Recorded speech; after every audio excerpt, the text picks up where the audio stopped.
오늘 읽을 말씀은 히브리서 5장에서 8장까지입니다. 5장. 모든 대제사장은 사람들 가운데서 뽑혀 사람을 위해 하나님 앞에 있는 사람입니다. 곧 대제사장은 예물을 드리고 또 속죄의 희생제사를 드립니다. 그가 무지하고 미혹된 사람들을 불쌍히 여길 수 있는 것은 자신도 연약에 쌓여 있기 때문입니다. 그러므로 그는 백성을 위해서뿐 아니라 자신을 위해서도 속죄제사를 드려야 합니다. 또한 이 명예는 아무나 스스로 얻는 것이 아니라 아론과 같이 하나님의 부르심을 받아서 얻는 것입니다. 이와 같이 그리스도께서도 스스로 영광을 취하셔서 대제사장이 되신 것이 아니라 오직 그분에게 말씀하시는 분이 너는 내 아들이다. 내가 오늘 너를 낳았다. 하시고 또 다른 곳에서도 이와 같이 너는 멜기세덱의 계열을 따르는 영원한 제사장이다 라고 하셨던 것입니다. 예수께서 육체 가운데 계실 때 자신을 죽음에서 구원하실 수 있는 분께 통곡과 눈물로 기도와 간구를 올리셨고 그의 경외하심을 인해 응답을 받으셨습니다. 그분은 아들이신데도 고난을 당하심으로 순종을 배우셨습니다. 또한 그분은 완전케 되셔서 그분을 순종하는 모든 사람들에게 영원한 구원의 근원이 되시고 멜기세덱의 계열을 따르는 대제사장으로 하나님께 임명을 받으셨습니다. 멜기세덱에 대해 우리가 할 말이 많으나 여러분이 듣는 일에 둔함으로 설명하기가 어렵습니다. 여러분은 지금쯤 선생이 돼 있어야 마땅한데 누군가 다시 여러분에게 하나님의 말씀의 초보 원리들을 가르쳐야 할 형편입니다. 그래서 여러분은 젖만 먹고 단단한 음식은 먹지 못하는 사람들이 됐습니다. 젖을 먹는 사람은 모두 의의 말씀에 익숙하지 못합니다. 그러나 단단한 음식은 성숙한 사람의 것입니다. 그들은 끊임없는 훈련으로 연단된 분별력을 지니고 있어 선과 악을 분별할 줄 아는 사람들입니다. 6장. 그러므로 우리는 그리스도에 관한 초보적 가르침을 넘어서서 완전한 대로 나아갑시다. 죽은 행실로부터 회개하는 것과 하나님께 대한 믿음과 세례에 대한 교훈과 안수, 죽은 사람의 부활과 영원한 심판에 관한 교훈의 기초를 다시 닦지 말고 온전한 대로 나아갑시다. 하나님께서 허락하신다면 우리가 그렇게 할 수 있습니다. 곧 한 번 비침을 받고 하늘의 은사도 맛보고 성령님과 함께하고 하나님의 선한 말씀과 오는 세상의 능력을 맛보고도 타락한 사람들은 회개에 이르도록 다시 새롭게 할 수 없습니다. 왜냐하면 그들은 스스로 하나님의 아들을 다시 십자가에 못 박고 공개적으로 욕되게 하기 때문입니다. 땅이 그 위에 자주 내리는 비를 흡수해 경작하는 사람들에게 유익한 작물을 내면 하나님께 복을 받습니다. 반면에 가시와 엉겅퀴를 내면 쓸모없이 돼서 저주에 가깝게 되고 그 마지막은 불사름이 됩니다. 그러나 사랑하는 여러분, 우리가 이렇게 말하지만 여러분에게는 구원에 이르게 하는 더 좋은 것들이 있다고 확신합니다. 이는 하나님이 불의하시지 않으므로 여러분이 성도들을 섬겼을 때와 또한 섬길 때 여러분의 행위와 여러분이 하나님의 이름을 위해 보여준 사랑을 잊지 않으십니다. 그래도 우리는 여러분 각자가 소망의 완성에 이르기까지 동일한 열심을 나타내기를 간절히 원합니다.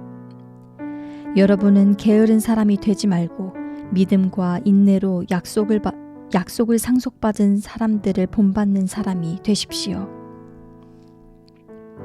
하나님께서 아브라함에게 약속하실 때 맹세를 위해 그분보다 더 큰 분이 계시지 않았기에 자신을 걸고 맹세해 말씀하셨습니다. 내가 반드시 내게 복을 주고 또한 너를 번성케 할 것이다. 아브라함은 이와 같이 오래 참고 견딘 후에 그 약속을 받았습니다. 사람들은 자기보다 더 큰 자를 걸고 맹세합니다. 맹세는 그들에게 모든 논쟁을 그치고 확정에 이르게 합니다. 하나님께서는 약속의 상속자들에게 자신의 뜻이 불변함을 명확히 보여주시려고 맹세로 보증하셨습니다. 이는 하나님께서는 거짓말을 하실 수 없는 이 두 가지 불변의 사실로 인해 앞에 있는 소망을 굳게 잡으려고 피해가는 우리가 힘 있는 위로를 얻게 하시기 위함입니다. 우리가 가진 이 소망은 안전하고 확실한 영혼의 닷과 같아서 휘장 안으로 들어가게 합니다. 예수께서는 우리를 위해 앞서 달려가신 분으로 그곳으로 들어가셔서 멜기세덱의 계열을 따르는 영원한 대제사장이 되셨습니다. 7장. 이 멜기세덱은 살렘 왕으로 지극히 높으신 하나님의 제사장입니다. 그는 왕들을 이기고 돌아오는 아브라함을 만나 축복했습니다. 아브라함은 모든 것의 10분의 1을 그에게 주었습니다. 그의 이름의 뜻은 첫째로 의의 왕이고 다음으로 살렘 왕, 곧 평화의 왕입니다. 그는 아버지도 없고 어머니도 없고 족보도 없습니다. 생애의 시작도 없고 생명의 끝도 없지만 하나님의 아들을 닮아 항상 제사장으로 있습니다. 그가 얼마나 위대한지 생각해 보십시오. 족장 아브라함도 그에게 10분의 1을 바쳤습니다. 레위 자손 가운데 제사장 직분을 받은 사람들은 자기 형제인 백성들도 아브라함의 허리에서 나왔지만 율법을 따라 그들에게서 10분의 1을 거두라는 명령을 받았습니다. 그러나 아들로부터 나오지 않은 이 멜기세덱은 아브라함에게서 10분의 1을 취했고 약속을 받은 그를 축복했습니다. 두말할 필요 없이 축복은 윗사람이 아랫사람에게 하는 것입니다. 앞의 경우는 죽게 될 사람들이 10분의 1을 받았고 뒤의 경우는 살아있다는 증거를 받은 사람이 10분의 1을 받은 것입니다. 말하자면 10분의 1을 받는 레위도 아브라함을 통해 10분의 1을 바쳤다고 할 수 있습니다. 이는 멜기세덱이 아브라함을 만났을 때 레위는 아직 조상의 허리에 있었기 때문입니다. 만일 레위 계열의 제사장 직분을 통해 완전함을 얻을 수 있었다면, 그런데 백성들은 이것을 근거로 율법을 받았습니다. 아론의 계열을 따르지 않고 멜기세덱의 계열을 따르는 다른 한 제사장을 세워야 할 필요가 있었겠습니까? 제사장직이 변하면 율법도 반드시 변하게 됩니다. 이것들은 그분과 관련해 언급됐습니다. 그분은 다른 지파에 속했는데 그 지파에서는 아무도 제단에서 섬긴 적이 없었습니다. 우리 주께서는 유다 지파에서 나오신 것이 분명합니다. 그런데 그 지파에 관해서는 모세가 제사장직과 관련해 아무것도 말한 적이 없습니다. 그리고 이 사실은 멜기세덱과 흡사한 다른 한 제사장이 일어나는 것을 볼 때 더욱 분명합니다. 그는 육체에 속한 규례, 곧 율법을 따라 제사장이 되신 것이 아니라 썩지 않는 생명의 힘을 따라 되신 것입니다. 그렇기 때문에 너는 영원히 멜기세덱의 계열을 따르는 제사장이다 라고 선포됐습니다. 전에 있던 계명은 약하고 효력이 없어 폐지됐습니다. 이는 율법이 아무것도 완전하게 할 수 없기 때문입니다. 그러므로 더 나은 소망이 들어왔고 이를 통해 우리가 하나님께 가까이 나아가는 것입니다. 예수께서는 맹세 없이 제사장이 되신 것이 아닙니다. 레위 계통의 사람들은 맹세 없이 제사장이 됐습니다. 그러나 그는 자기에게 말씀하시는 분의 맹세로 제사장이 되셨습니다. 주께서 맹세하셨으니 그분은 마음을 바꾸지 않으실 것이다. 너는 영원히 제사장이다. 이와 같이 예수께서는 더 좋은 언약을 보증해 주시는 분이 되셨습니다. 레위 계통의 제사장들은 죽음 때문에 그 직책을 계속 수행할 수 없었기 때문에 그 수가 많았습니다. 그러나 예수께서는 영원히 사시는 분이시므로 제사장직을 영원히 누리십니다. 그러므로 예수께서는 자신을 통해서 하나님께 나아오는 사람들을 온전히 구원하실 수 있습니다. 그는 항상 살아계셔서 그들을 위해 중보기도를 하십니다. 이러한 대제사장이야말로 우리에게 합당합니다. 그분은 거룩하고 순결하고 흠이 없고 죄인들과 구별되시며 하늘보다 높은 곳으로 오르신 분이십니다. 그분은 다른 제사장들처럼 먼저 자신의 죄를 위해 그 다음에 백성들의 죄를 위해 날마다 제사를 드릴 필요가 없습니다. 이는 그분이 자신을 들여 단번에 이 일을 이루셨기 때문입니다. 율법은 연약함을 가진 사람을 대제사장으로 세웠으나 율법 후에 주어진 맹세의 말씀은 영원히 완전케 되신 아들을 대제사장으로 세웠습니다. 8장. 우리가 말하고자 하는 요지는 우리에게 이러한 대제사장이 계시다는 것입니다. 그분은 하늘에 계신 존귀하신 분의 보좌 오른편에 앉아 계십니다.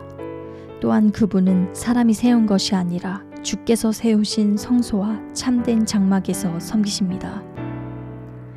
대제사장마다 예물과 제물을 드리기 위해 세움을 받았습니다. 그러므로 이 대제사장에게도 무엇인가 드릴 것이 있어야 합니다. 만일 그분이 세상에 계셨다면 대제사장이 되지 못하셨을 것입니다. 왜냐하면 세상에는 율법을 따라 예물을 드리는 사람들이 있기 때문입니다.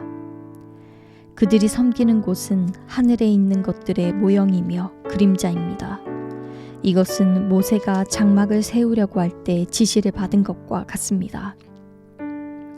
말씀하시기를 산에서 내게 보여준 모형대로 모든 것을 만들라고 하셨습니다.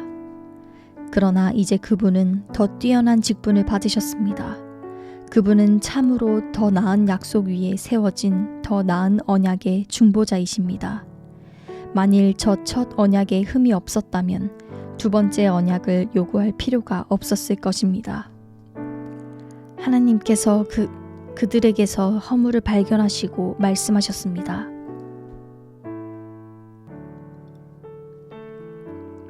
주께서 말씀하신다. 보라, 날들이 이를 것이다. 내가 이스라엘 집과 유다 집과 더불어 새 언약을 세울 것이다. 주께서 말씀하신다. 그것은 내가 그들의 조상들의 손을 잡고 이집트 땅에서 이끌어낼 때 그들과 세운 언약과 같지 않다. 그들이 내 언약 안에 머물러 있지 않았고 그래서 나도 그들을 돌보지 않았다. 주께서 말씀하신다. 이것은 그날 후에 내가 이스라엘 집과 세울 언약이다. 내가 내 율법을 그들의 생각 속에 넣어주고 그들의 마음에 새길 것이다. 나는 그들의 하나님이 되고 그들은 내 백성이 될 것이다. 그래서 그들은 각각 자기 이웃이나 자기 형제에게 결코 주를 알라고 가르치지 않을 것이다. 이는 그들 가운데 낮은 사람들로부터 높은 사람에 이르기까지 모두 나를 알 것이기 때문이다. 내가 그들의 불의를 긍휼히 여기고 그들의 죄를 더 이상 기억하지 않을 것이다. 새 언약이라고 말씀하실 때 하나님께서는 첫 언약을 낡은 것으로 만드신 것입니다. 낡고 오래된 것은 곧 사라지게 됩니다.